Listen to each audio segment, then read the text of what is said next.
Booker T. Washington and Julius Rosenwald had an idea that sparked one of the largest mobilizations in Black education in America. Working with communities, imagining and co-founding spaces for African American children and communities, the Rosenwald program fostered learning and cultivated life in the Jim Crow South. This program was not only fundamental to the history of Black education, but a substantial part of North Carolina's history. During its run in our state, the Rosenwald program saw over 800 schools built, the most of any other state, and sponsored 24 fellowships. And it is with great pride that we connect with this history tonight.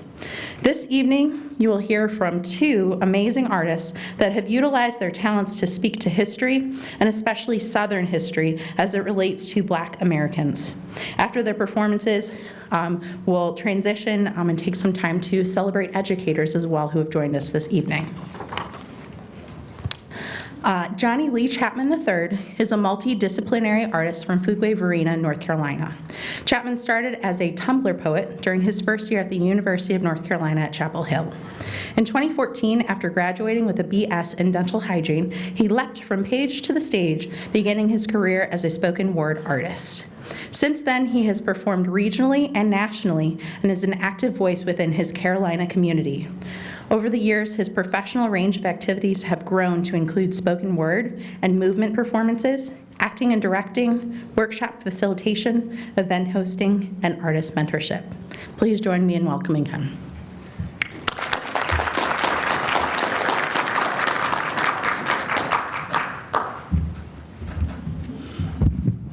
All right, how are y'all doing this evening? Are y'all doing good this evening? Are your bellies feeling nice and full? Wasn't that a good meal? Shout out to the hands that prepared that meal. Thank you all for that. Like Adrian said, my name is Johnny Lee Chapman III. I'm going to be performing an original spoken word piece called Seed Germination. And this piece came about when Michael Williams asked me to come to a Rosenwald school, the Russell School over in Hillsborough, if anybody's familiar with it. And before we even wrote the piece, I just walked into the school. Has anybody been in a Rosenwald school? Raise your hand if you have. Everybody, amazing. So you all know this experience that I'm talking about, to know what it's like to walk into this community center that lasted for generations, that so many different things happened underneath that roof. So many lives were changed. And from that experience that I had just walking in, and also my own personal experience being a Black man who was raised and educated in the South, these Rosenwald schools are the reason that people like me can stand here today. They're the reason that future generations are able to do the things that we're doing and allowing us to see farther than we were able to see. So with that being said, I'm gonna go ahead and begin. Can y'all hear me in the back fine? Does that voice sound good? Okay, cool. I'm gonna try not to go louder than this, all right?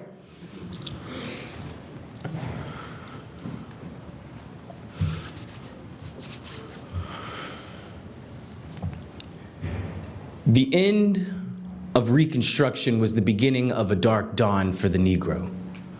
A time when Jim's crows would come and pluck seeds sprouting from the soil. Freedom turned us into transplant victims, going from property to person. Immigrants in a nation that sanctioned our absolute servitude for centuries. So yes, this was a time of confusion. A time when our ancestors were lost because all they knew were endless labor and fields.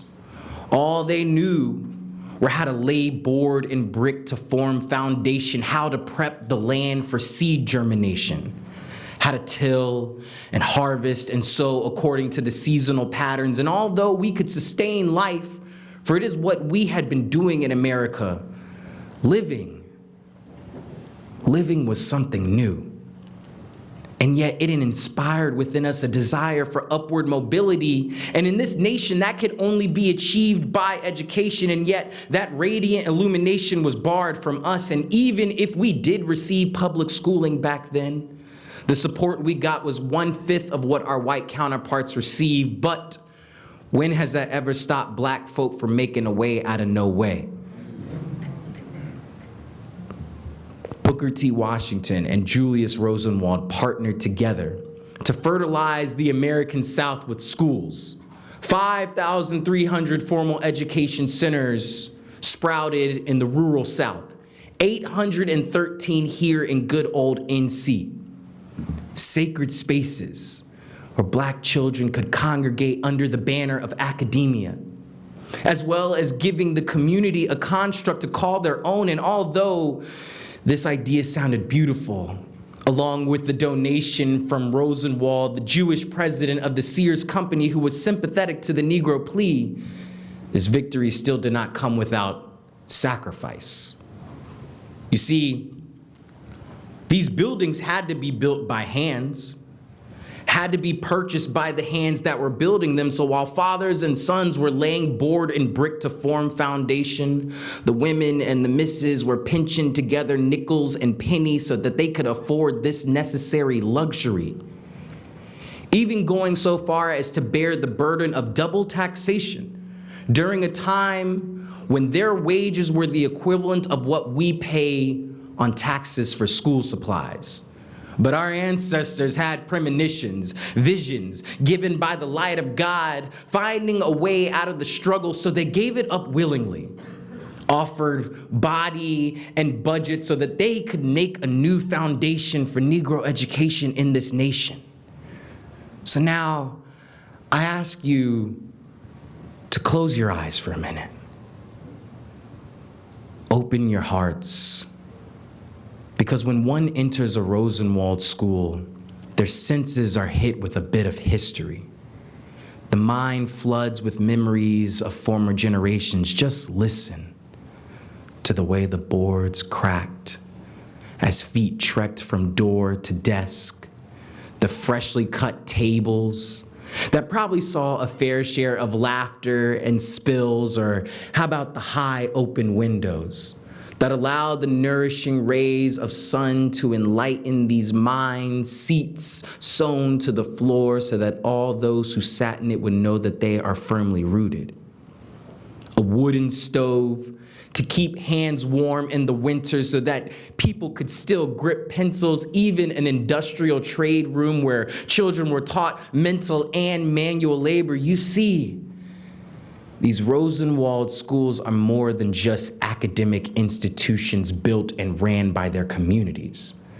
They are triumphs over white supremacy. They are testaments to the proof of unity. It is a honoring of deeply held faith, and became protectors for future family trees that sprouted from these soils. Because we here today are those inspirational illuminations.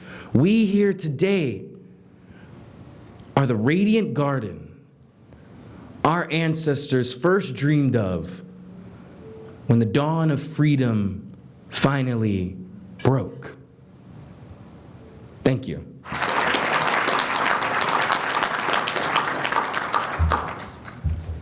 Thank you. Our next performer, I believe almost needs no introduction. Mary Williams is a gospel singer, historian, and educator. Her performances focus on the role music played from enslavement through the civil rights movement, illustrating how music provides an effective entry point for uniting us as we examine history. I'm trying to get ready.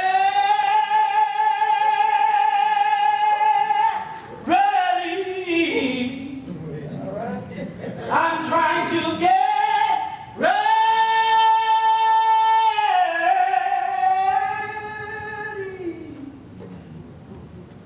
I'm trying to get ready.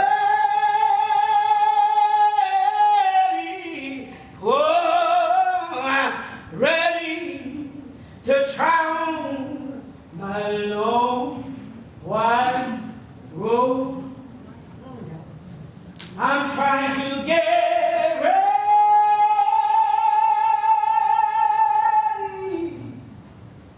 I'm trying to get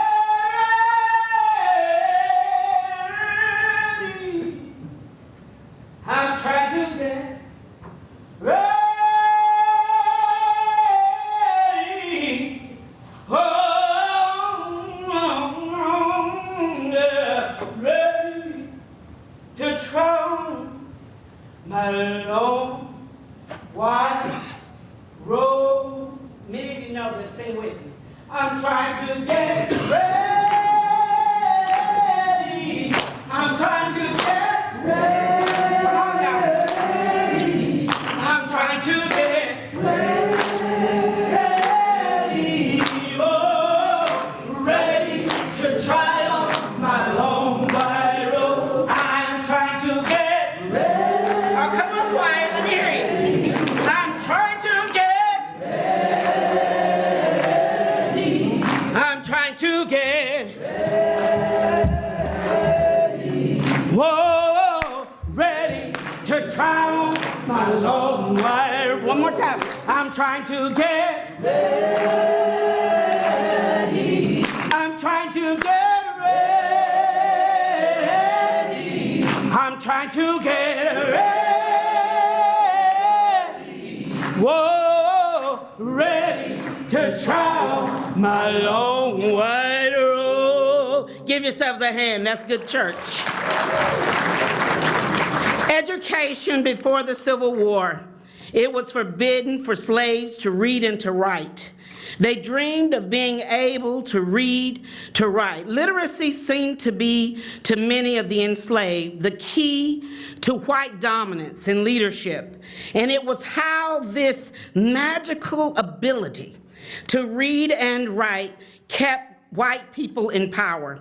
Some slaves imagined, wrote John Selah Martin. He said, I could not get it out of my head that the readers were talking to the paper rather than the paper talking to them. End of quote. Some masters allowed or encouraged slaves to learn to read just enough to know how to get work done, reading recipes, following maps, and even arithmetic in order to count rails or stock. If a slave master was inclined to improve their slaves in many states, it became forbidden for them by law to teach them to read. It was just too risky. If an enslaved was caught with a paper in hand, he would surely be whipped, said Ellen Butts. In an account that she wrote, she said even a ban against arithmetic was established.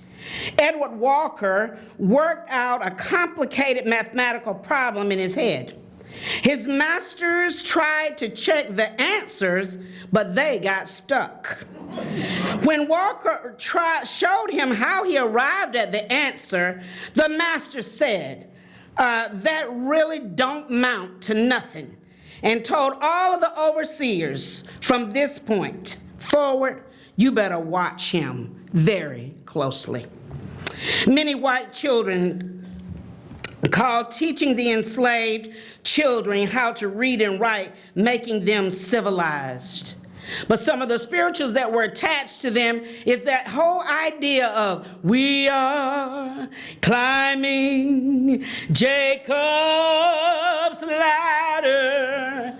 We are climbing Jacob's ladder. We are climbing Jacob's ladder, 'cause we're soldiers of the cross. I gotta go with my grandma now. Every round goes higher, higher. Every round goes higher, higher.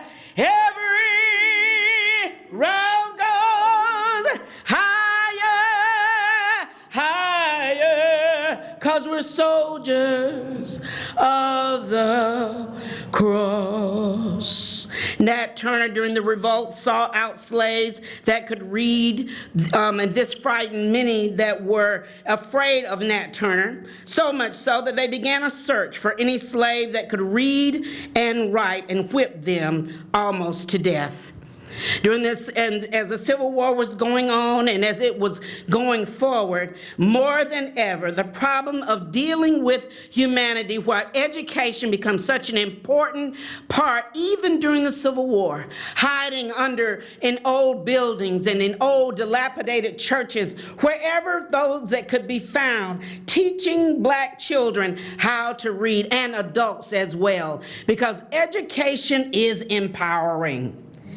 The songs that they would even sometimes sing as they were trying to escape, the understanding that the overseer, even during that time, could have destroyed the children and them. Walk with me, Lord. Walk with me. Y'all know this. Walk with me. Walk with me while I'm on this tedious journey. I want Jesus to walk with me. Education becomes a rallying cry, seeking improvement for the freed enslaved. This was a way to obtain full understanding of what it meant to be a citizen and the rights and the privileges thereunto. Something as simple to us as signing our names. The many freed after emancipation were even at that point unable to do. Their belief in these high aspirations, that sometimes these things were unattainable, and any advancement was welcomed. And so therein begins many of the schools, the Rosenwalds, the All Saints School established by churches, the universities, training schools. During this period in history, Howard University, Fisk University, and Shaw University, Hampton Normal School, Industrial Institute in Virginia, and the Tuskegee Institute, and many others. In 1865, Henry and Nanny Delaney family learned that the trade of being after freedom, brick masons, harbor pilots, some taught school underground while many worked in somebody's field or even sharecropped, and many tenant farmed. But Henry Delaney decided that he wanted to go to school. The Delaneys were Methodists, and through that, but the Episcopal priest, Reverend Owen Thackeray, said to him, "Henry, you should go to college." Henry was fearful, and then he decided after that fear that he was going to do what he could, because he did not want to resign himself to being a planter in a field or other trade. He jumped at the chance. Reverend Thackeray helped him to enroll in St. Augustine's College, which is St. Augustine's School in Raleigh. Founded in 1867, a few years after the Civil War had ended. The songs and the education were always coupled, because the Old Testament were where these stories came up out of, were the songs that were a legacy and gave the tenacity to so many enslaved. Even in times when things were very dangerous, even while teaching and training schools, burning schools down, it was this whole idea that education was at the cusp. But the beauty of it is that they would even use songs during that time to make the impact. Steal away, steal away, steal away home.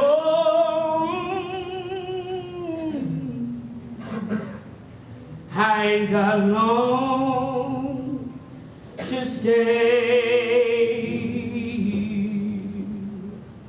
My Lord,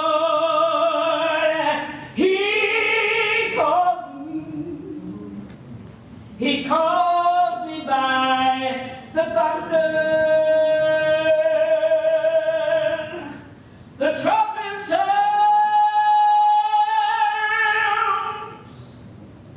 within my soul. hiding alone to stay here. Always in movement, coming up out of something. I'm on my way to Canaan land. I'm on my way to Canaan land. I'm on my way to Canaan land. I'm on my way, great God, to Canaan land. Now if you don't go, I'm going anyhow. If you don't go, going anyhow. If you don't go, going anyhow. I'm on my way to Canaan land. All right, well, if you don't go, I'm going anyhow. I'm going anyhow. If you don't go, going anyhow. I'm going anyhow. If you don't go, going anyhow. I'm on my way. Canaan land. Canaan land. If my sister don't go, I'm going anyhow. I'm going anyhow. If my sister don't go, going anyhow. If my sister don't go, going anyhow. I'm on my way. I'm on my way. I'm on my way. I'm on my way. I'm on my way. Canaan land. Canaan land.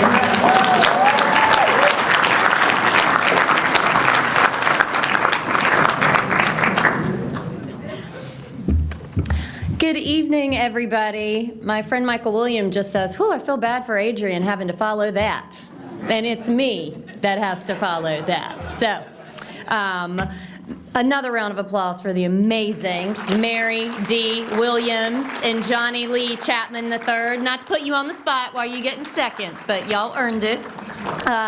My name is Christy Norris. I'm the Director of Education for the Department of Natural and Cultural Resources. It is an absolute honor to be with you all as we celebrate the enduring legacy of Rosenwald Schools, a legacy built on the belief that education can be a cornerstone of opportunity, equity, and that word Mary used, empowerment.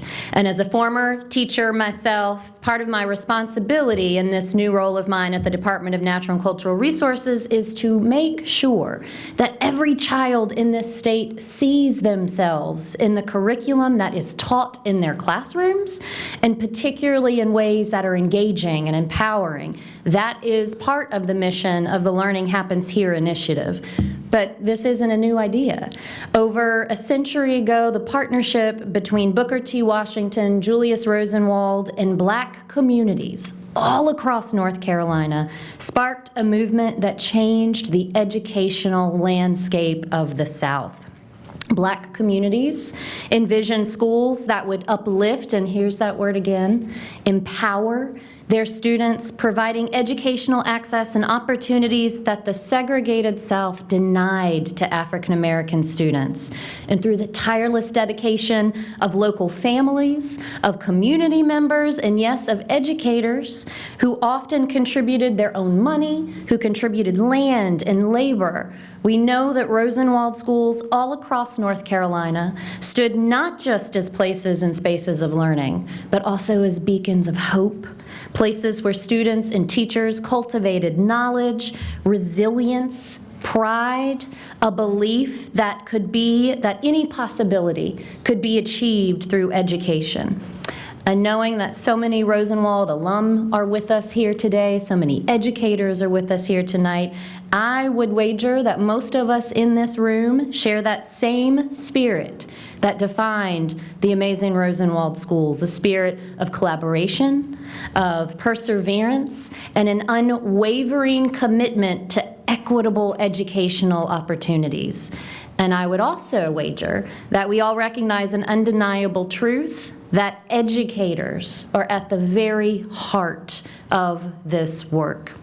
And just as educators at Rosenwald schools across North Carolina did in the 20th century, there's educators today that are continuing to open new worlds for their students. They serve as bridges, connecting the past to the present, ensuring that the diverse, complex, and powerful stories of our shared history are not only taught, but shared. Despite those who have turned history into a bad word, we still have teachers who are trying to help make students learn the lessons that the past can teach us today in a way that inspires new generations. Our teachers are igniting imaginations and cultivating dreams and shaping our state's future leaders and innovators. And remarkably, y'all, they are doing this in some of the most challenging times we have seen for our educators. Times that in many ways, I would say, echo the very same struggles of the early 20th century. But in these times, especially in these times, their resilience and dedication remind us that the legacy of Rosenwald schools lives on, and that they're carried forward by those who believe in the transformative power of education. And so tonight, we find it absolutely imperative that we honor just a few of the thousands upon thousands of extraordinary educators who are making a profound difference in K-12 schools, in community colleges, in universities, and HBCUs, and communities across the state. So we are here to give the Lasting Educator Award, which celebrates those who, like the talented and dedicated Black educators of Rosenwald schools, devote their lives to education. These individuals we're going to talk about tonight ensure that students of all ages, of any background, including those of us who are lifelong learners, continue to grow and to discover and to value the transformative power of learning. And as an 8th grade North Carolina history teacher myself in a past life, it is absolutely a privilege to be able to introduce you to this year's recipients of the Lasting Educator Award.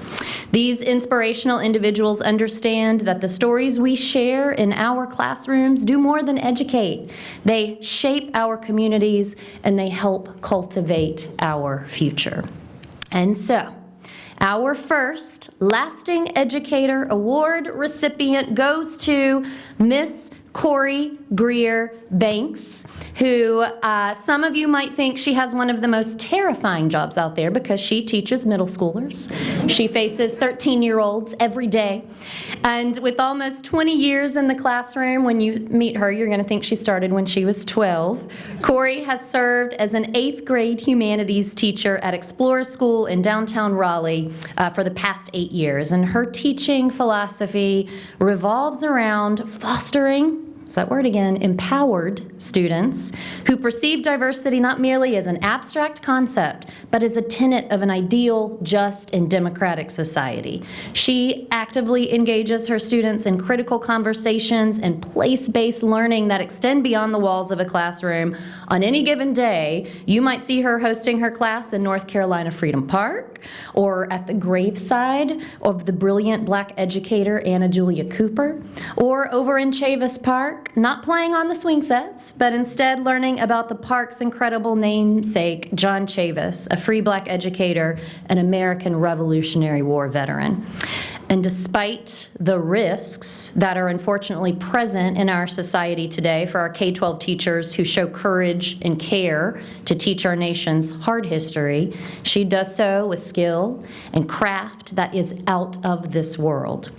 Corey Greer Banks champions the values of historical understanding, of social justice. She has dedicated her career to contributing to a brighter and more equitable future for every single one of her students. Please join me in congratulating superstar middle school teacher Corey Greer Banks.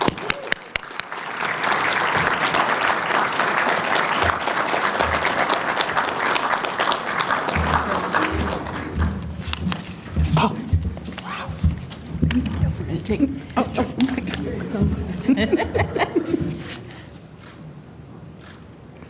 Thank you. Wow. Okay. Okay.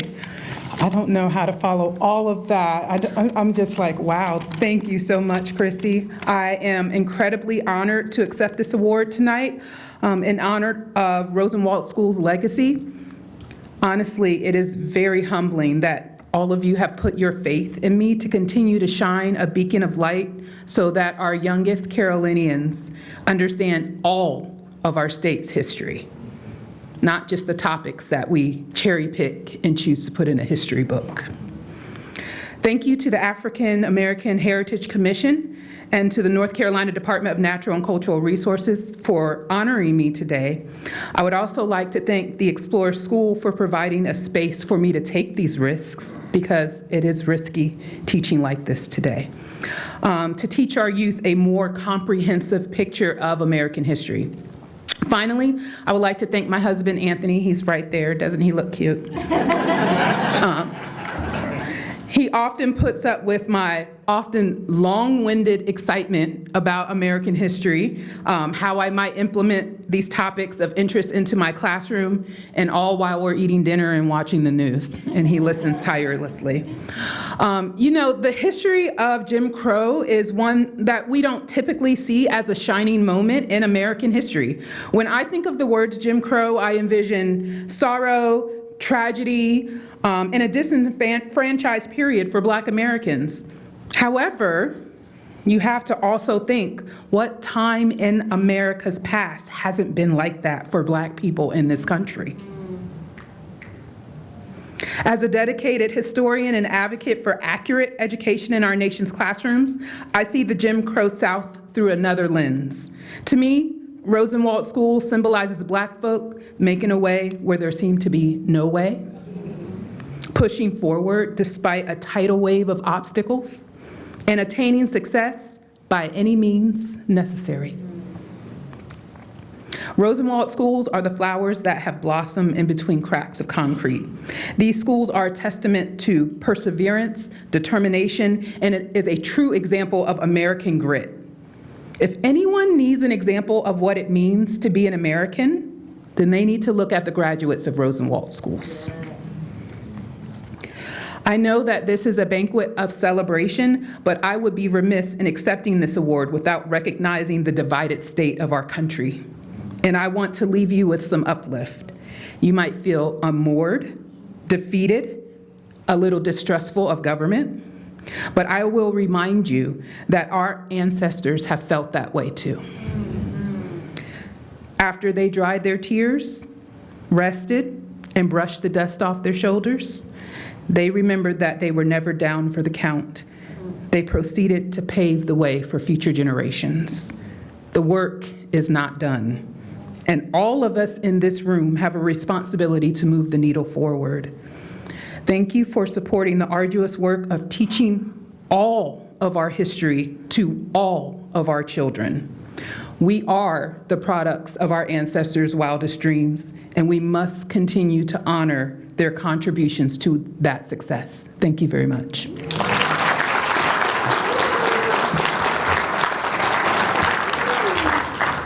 Thank you, Corey Greerbanks. Don't y'all all want to go take her class now? Yes.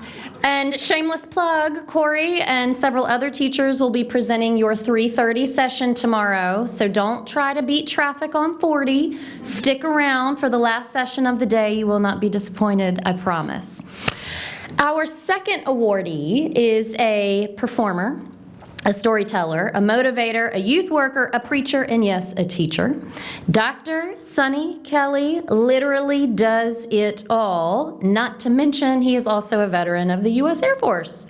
He is currently a full-time instructor of communication at Fayetteville Technical Community College, but his role as an educator does not stop or end there. With over 20 years of experience as a performer, he has centered his whole career on engaging, educating, and empowering, common word, communities all around the state and nation with performance art that takes difficult yet important topics and calls audiences in rather than calls them out. He created his acclaimed performance, The Talk, in the wake of Freddie Gray's death in 2015. In the hundreds of performances and community conversation he leads after this incredible one-man show, he captures hearts and he captures minds, despite the difficult nature of the topic. His most recent performance was commissioned by the North Carolina Department of Natural and Cultural Resources for our America 250 NC initiative. In this performance, The Ongoing Fight for Freedom, Stories of North Carolina Black Veterans, Dr. Kelly entertains and educates his audiences by introducing them to over 20 Black North Carolinians who have fought for freedom on and off the battlefield, some in the classroom, from before the founding of this country to today. In everything that Dr. Kelly does, he captures the attention and imaginations of audiences and classrooms of all ages with the power of words, opening minds to new possibilities and perspectives, and that is why Dr. Sonny Kelly is a perfect recipient of this award this evening. Please help me welcome and congratulate Dr. Sonny Kelly, aka Mr. Ready.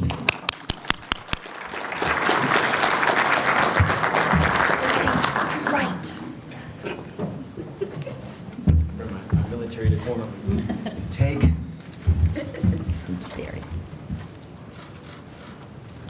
I gotta shake. You gotta shake. Oh, we gotta shake? And I gotta salute you. Oh, okay. I don't know. All right, you gotta. Force be with you. May the force be with me. Thank you so much. When they told me I'd have a little time to speak tonight, I said, man, I got the mic and it'd be rude to take me off, so I'm gonna go about 30 minutes if you don't mind. No. Corey, you said so much. You said it so well. Mary D, Johnny Lee, man. Thank you all so much. Thank you, of course, to the North Carolina African American Heritage Commission, the Department of Natural and Cultural Resources. I would not be here today, and I must say thank you to Christy Henson Norris, who is not only a wonderful MC and leader and educator, and brought people like Mary and me together to educate folks in tandem and across the state, but is, and I always say this unapologetically, she's my director, my agent, my manager, my little big sister. I don't know if I'm older or not, but she treats me like a big sister, and she has been such a patron to not only the arts and education, but to the spirit of what makes us Americans, North Carolinians, in the sense of what we are supposed to be, right? What makes us human. And interestingly enough, we met when I was just a graduate student at UNC Chapel Hill. I know I'm in enemy territory, go Wolfpack, but I am indeed a Tar Heel, born and bred. When I die, I'll be Tar Heel dead. But we met when I was just a fellow, and I was learning about this element of education and performance and how you bring them together in this confluence of just powerful, eruptive, as we've already seen today, emotionally engaged, but also empowering work of teaching through our stories, through our feelings, through allowing ourselves to be vulnerable and find strength in vulnerability. And as a vulnerable college student, a graduate student who was suffering from that term imposter syndrome so many of us have gone through, especially people who look like me, wondering, do I belong here? I'm on the campus that was built by my ancestors who were enslaved. Am I qualified? Can I finish? Am I just one of those affirmative action hires that people are accusing me of being, right? This young lady and several others like Dr. Lloyd Kramer saw me and saw something in me and said, you've got a gift, a spark. Joseph Meagle, my director of the talk, you should do something with this. And at the time, I was really more of a performer and a graduate student than I was an educator. I didn't realize at the time that my father's legacy of being a high school teacher in Compton, California would bleed off into me. It's in the DNA. You can't deny Dana, y'all. I never wanted to be a teacher. My father didn't get paid well. It wasn't a whole lot of social capital he brought with him with his career, but he loved his students. He doted over his boys and he doted over his students, and he loved what he did. And I always thought to myself, I'll never do that. I want to do something else. But I was drawn to it. And it took people in my toughest struggles in graduate school to look at me and say, I see a teacher in you. I see a historian in you. I see an educator in you, bar none. I see not just a performer, not just a researcher, but someone who can reach into the hearts and minds of young people and older people and call them in and not just call them out. So I always like to give a shout out and a thank you to Christy, because you saw something in me I didn't even know I had. And so she is indeed the director of the ongoing fight for freedom. If you have seen it, I thank you for sharing those stories with me. If you have not seen it, please come out. It'll be all over the state. We're going to get into all the schools everywhere we can, because these are stories that need to be heard. And as I always tell the students in every room where I teach or speak, regardless of your background, these are your ancestors. These are your stories, because when I tell my story and you listen and witness with love, it becomes our story. And when we engraft ourselves in that way through our stories, y'all, nothing can break us apart. We can indeed be indivisible as the forefathers planned for us to be. Their lives were imperfect. Their dispositions and their allegiances were imperfect, but the dream they had, the project of what we have here as America, can and will become what America must become, as Langston Hughes told us. And I'll just say this, I'm grateful for my children that I love because they inspire me. I'm especially grateful for my beautiful wife, Elena Kelly, who is not only a lieutenant colonel in the Air Force, thank God for that. And she'll correct me, Air Force Reserve, babe, Air Force Reserve, I want to be humble.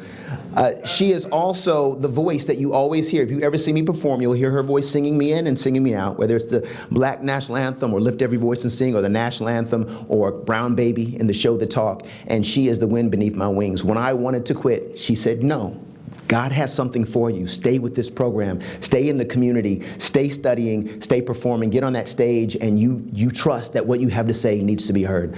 So I want to give a shout out to her, my present, my father, who passed away, ironically, on January 6, 2021. We remember what happened that day. COVID-19 took my father out, and I feel like my life was all of a sudden one big news story. But he never stopped loving and doting and teaching and empowering. And I wear his watch every time I teach, every time I speak. And I thank God for Barry Kelly. I come representing him. I bring him into the room with you. And I'll share with you two final quotes. One is from Booker T. Washington, a person my father had great respect for and is a part of the Rosenwald schools and what we're here for tonight. He said, we should not permit our grievances to overshadow our opportunities. We are here to teach our students and the public. We have opportunities that have yet to be exploited and have yet to be taken advantage of. Let's get up, rise up, dust our shoulders off as our ancestors did, and let's grab onto those opportunities. So here's a poem I wrote for middle schoolers because they're tough. They don't even like themselves. And so I'll close with this poem just to inspire and encourage us all, because they inspired me to create art so I could find a way to connect to them and then connect them to the past, the present, and move forward to a better future. I ask this question of you, family. If in all the things we're talking about tonight, the power of empowerment, the power of reaching into our past and forging new pathways forward, if you believe in that, say, I believe. I believe. If you believe, as Amanda Gorman once said, that being American is more than the past we inherit. It's the pride we inherit. It's the past we step into and how we repair it. Then tell me you believe. I believe. If you believe, as Chimamanda Ngozi Adichie reminded us, that stories can break the dignity of a people, but stories can also repair that broken dignity. Tell me you believe. I believe. Thank you, family. I believe too. See, I believe in the power of words. I believe in the power of you and the power of me. I believe the words that we say can change them, those, and they to us, these, and we. For you see, when we use our words responsibly, they have the power to teach, to build, even heal. The words you say can put wings on everything that you can think, dream, or feel. So man, woman, boy, girl, never forget that your words will change the world. God bless you. I love you, and thank you. Thank God.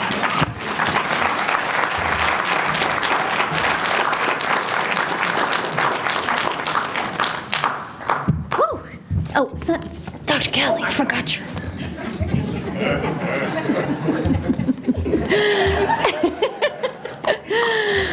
Whew, all right. You thought you might get sleepy after dinner, but it's not happening. It's not happening. So, the deeply lasting and ongoing impact of our next awardee of the Lasting Educator Award this evening cannot be overstated. He is, in fact, an education legend already. Nor can we understate his firsthand understanding of the importance of Rosenwald schools and their significance, because Dr. Richard Newkirk, in fact, attended a Rosenwald school himself from 1st to 5th grade. He credits those early years of education, as well as his attendance at an HBCU, as providing the solid foundation for his incredibly impactful career and incredible success. I think it's worth noting that his mother, Carrie S. Newkirk, was also an educator and also attended a Rosenwald school in Duplin County, North Carolina. Dr. Newkirk has spent over 40 years dedicated to education. He has taught all over in Illinois and Maryland and California and North Carolina. He has dedicated his entire career to helping prepare underserved populations of students for bright futures. The lives he has changed cannot be counted. He is also a veteran of the U.S. Air Force. I think y'all have to make some kind of noise or something, right? Is there like Dr. Newkirk has been key to evangelizing the importance and legacy of Rosenwald schools, and particularly how these schools fostered a culture of excellence. His work has helped ensure Rosenwald schools and their critical impact and role in history is not forgotten. Dr. Newkirk worked with Miss Claudia Stack, who you'll learn a little bit more about in a bit, in producing the short film Lessons from Rosenwald Schools, which uses clips selected from hundreds of interviews with alumni and former teachers to illustrate the educational approach in these historic schools that we are here to learn more about and commemorate these 2 days.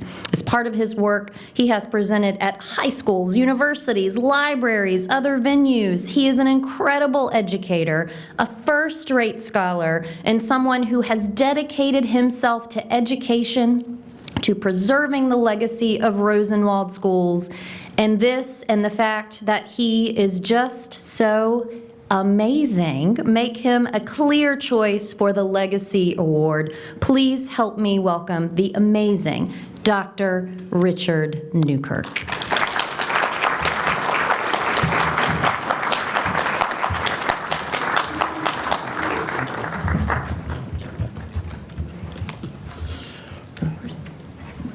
We're getting your award. We're getting There we go. Wow.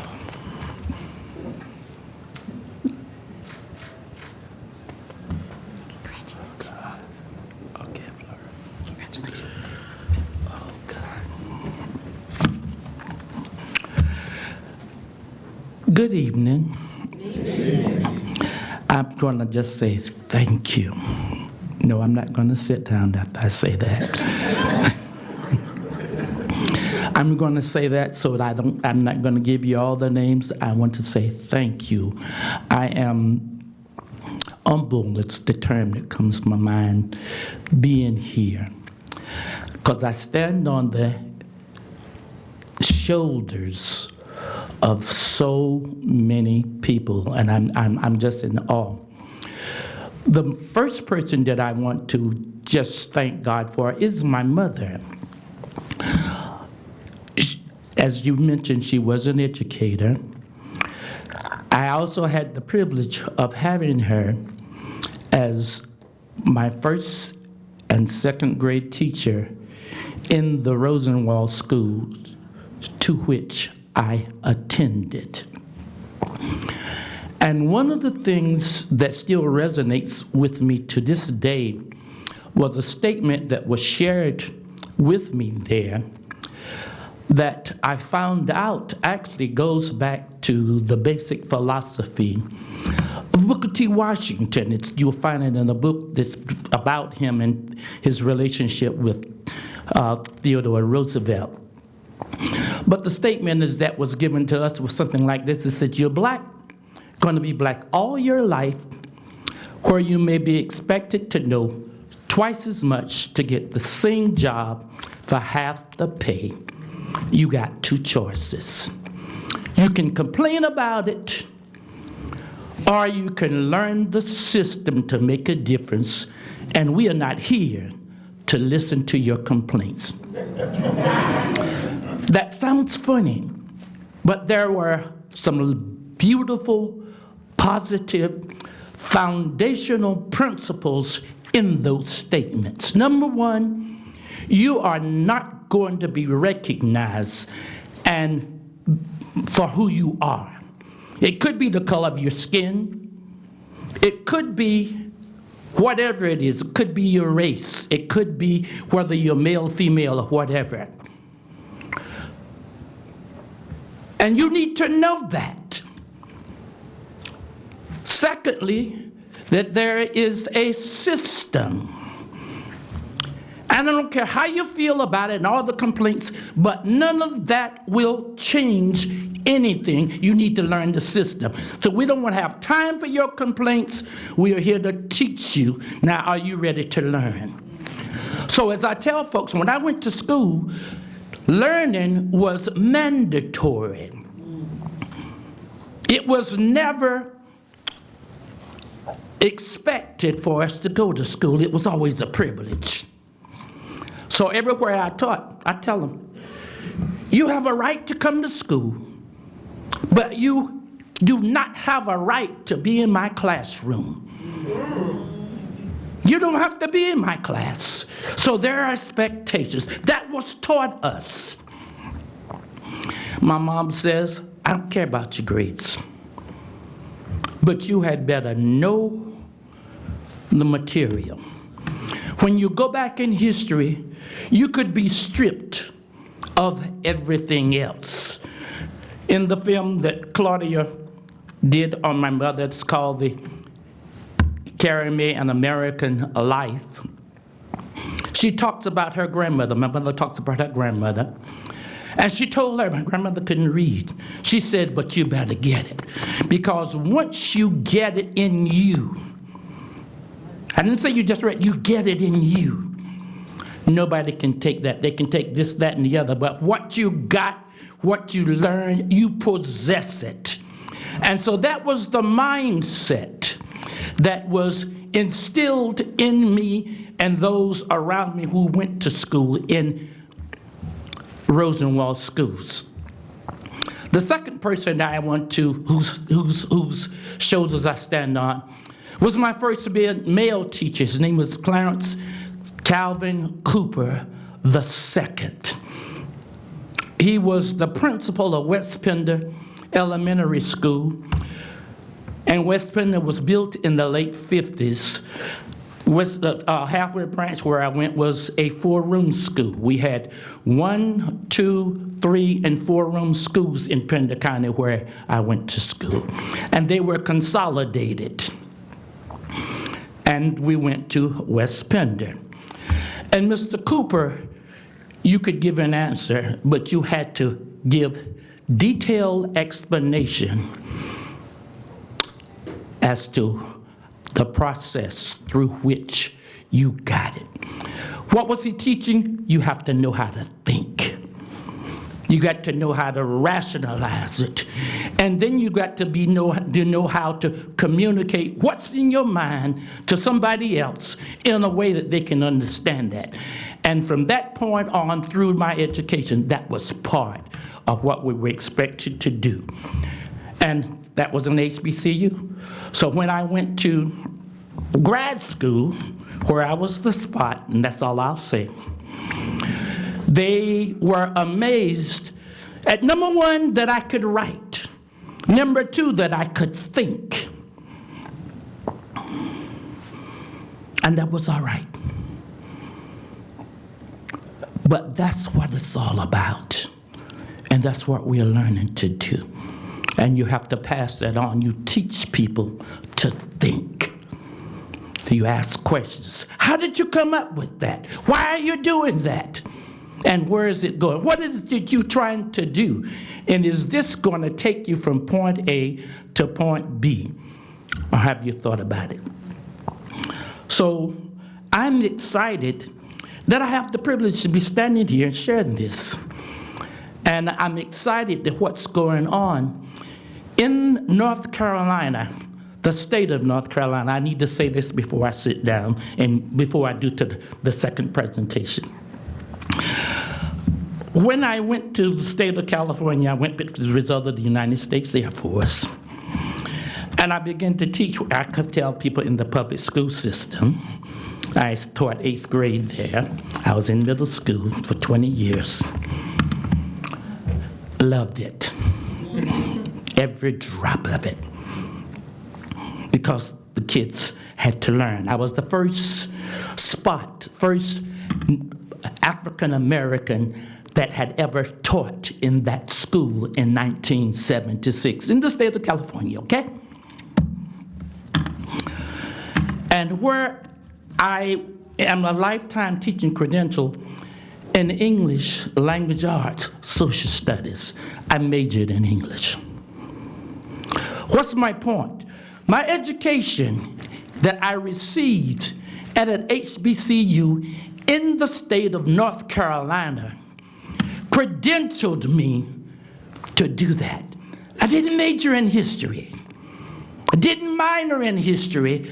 I majored in English. But the requirements that I had from 1st grade all the way through undergrad school prepared me for that. As I transition to introducing this next award, I, as a result of dealing with my mother, was blessed to meet Claudia. Mom would tell me, Claudia's coming. You need to do this, this, this, and then you need to be gone. That was Mom. And the first time I actually got to talk to Claudia, Mama told me, here's Claudia's address, here's where she lived. She and I went so and so and so, and I left so, and you need to go get it. So I drove to Claudia's house at my mother's instruction. No, I wasn't in my 20s, 30s, 40s, or in my early 50s. You just need to know my mom. So Claudia did a documentary on her, talking about African Americans dealing with Rosenwald schools. I'd been to one, and I'm going someplace with this. So after my mom passed, Claudia started talking to me. So I needed to know this. And so from there to now, we became real tight. We spent a lot of times on the road talking. We talked black, white. We talked north, south. We talked, and we didn't chit-chat. We went from separate but equal, in quotes. And we started talking about this word called integration. And for a minute or so, I listened. My minute was more than one day. And then we got to know one another. And I asked her, what does integration mean? And we came to the conclusion by definition that the word integration means that we sit down. I sit down, she sits down, and we have a conversation. And I say what I need to say, and she listens. And she says what she needs to say, and I listen. And as a result of the conversation, the interchange that takes place between me and her, we make some decisions and we go forth. So we came to an agreement. So I said to her, I said, that's good, that's good. I said, but that is not what happened in education where I was. And yes, I'm saying this publicly. I says, in North Carolina, and I said, I can talk some history. I says, in Pender County specifically, we were told, here's what's going to happen. Nobody ever asked us.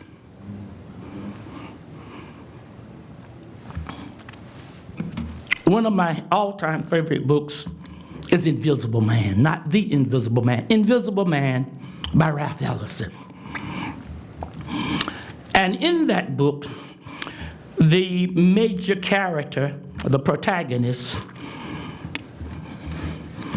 is just that, he's invisible because he's not seen. What does this have to do with Claudia? Prior to this time, if you go back, I can remember to the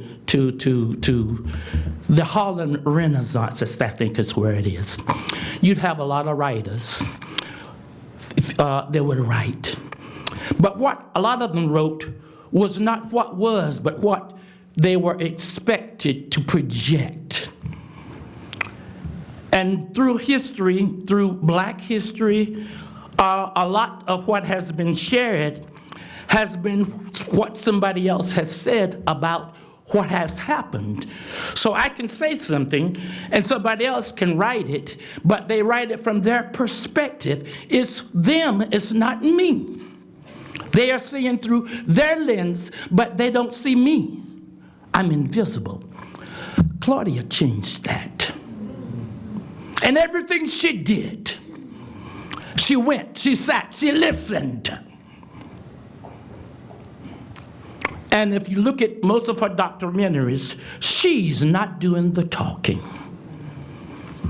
Why is that important in reference to Rosenwald schools? From my perspective, what's happening now to me is a major part of what Claudia has done. I am so excited. Why do I say that? Because once you begin to see and hear what somebody else has said, then you can begin to move. The last documentary that we did, Lessons Learned from Rosenwald Schools, folks talks about not the building. We in 2024, there's a lot going on, getting ready to hit 2025. All of the lessons, the methodologies, the teaching strategies are what is needed in not just the public schools in North Carolina, they are what's needed in the public schools throughout the United States of America today. If our goal is to learn from history and move forward. Together we can do this, and it's because of awesome, outstanding people like Claudia Stacks that I'm convinced that we're at this point. And we're going to ask, I think her sister, who's coming? Oh, Joe, oh God. This is her handsome husband, my brother, Joe Stacks. And you're gonna do the presentation?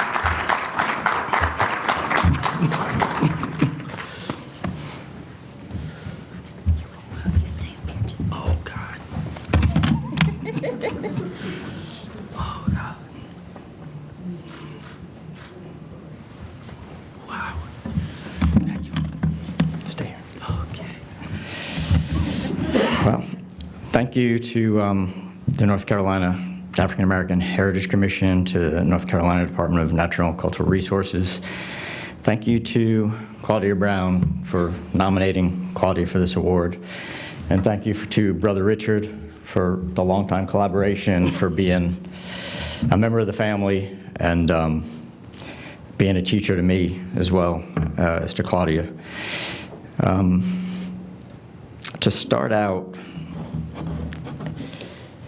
it's going to be 11 months Sunday since we lost Claudia.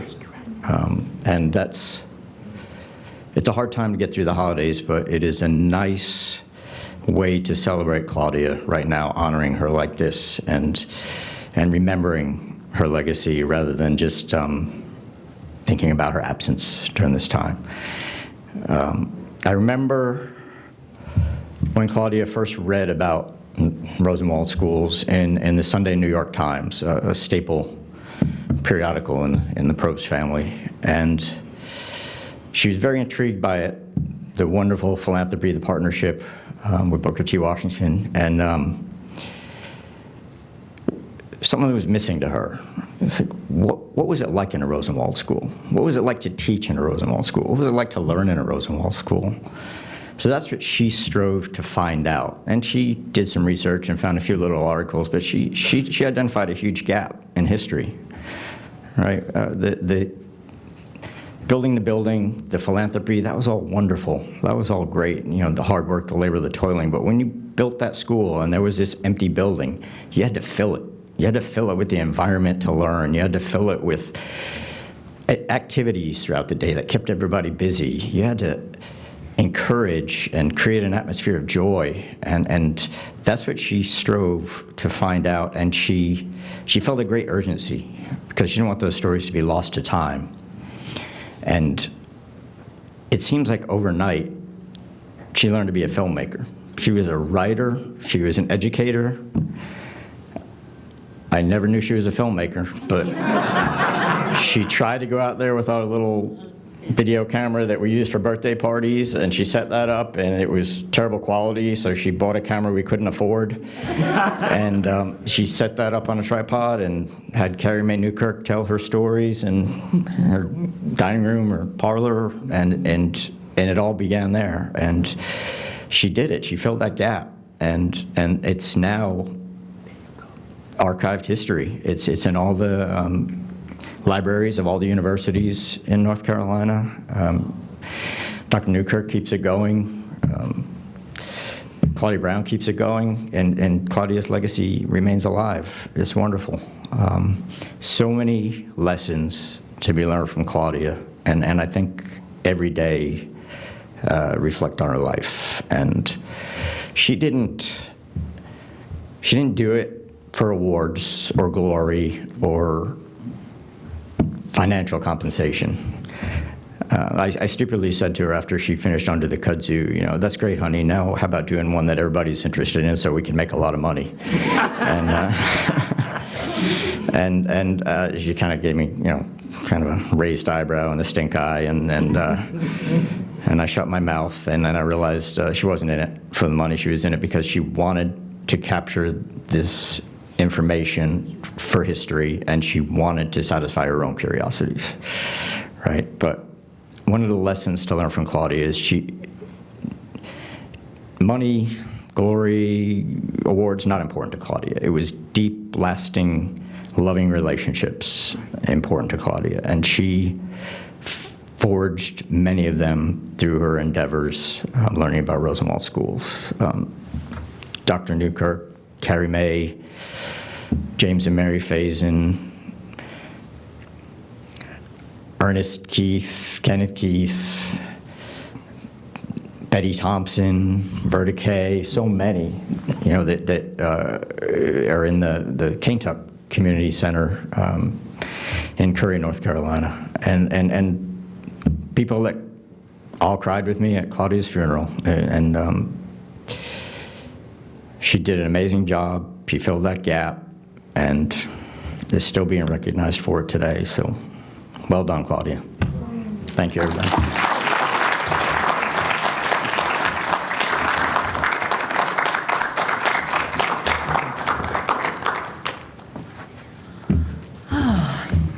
Thank you all so much. Before I close this up here, I just also want to again say thank you to the North Carolina African American Heritage Commission under the wonderful leadership of Adrienne Nearday, who I hope she doesn't mind me telling you all is here away from her newborn for the first time, baby Lucy. I also want to say thank you to Chief Deputy Secretary Stacy Meyer, who was here, and Deputy Secretary Tracy Burns. Without their leadership, these types of events don't happen, and so we're very lucky to have such wonderful leadership at the Department of Natural and Cultural Resources. In closing, I think we've all seen that the recipients of the Lasting Educator Award exemplify the lasting impact of Rosenwald schools, and that is the transformative power of education and the extraordinary influence of exceptional educators in shaping lives and communities. And tonight, we've honored these remarkable individuals, Corey Greerbanks, Dr. Sunny Kelly, Dr. Richard Newkirk, and in loving memory of the brilliant Claudia Stack, because their work can inspire us all to recommit ourselves today to the principles that guided the Rosenwald schools: excellence in education in North Carolina public schools, equity and opportunity for all students, and the strength and power of coming together as communities. And so I would say, let's all commit to taking that bright torch of these teachers and all of the alumni and all of the Black communities who built Rosenwald schools. They're handing us this torch. Let's ensure that every child and every educator in our state today has the opportunity to thrive, because when we invest in education, we invest in our entire shared future. Thank you all for being here. We appreciate you. We appreciate these award winners. Thank you. Good night.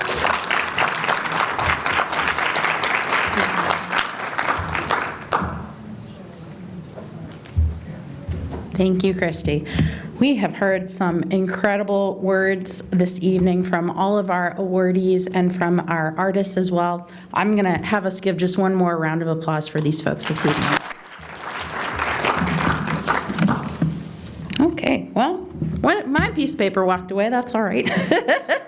Thank you again for joining us this evening. As you know, tomorrow we have an incredible full day full of learning and listening and conversation, and I so look forward to sitting down with all of you and to hearing from many folks in this room as well. This, again, would not happen without incredible support from our colleagues across the department, from our department leadership, and we are just incredibly grateful for the opportunity to bring all of you in one space together to have these conversations and to learn from each other. So I look forward to hearing from all of you and meeting some more of you in person tomorrow. And I hope you get some good rest tonight, because we're going to be starting first thing in the morning. So thank you again, and have a great rest of your evening.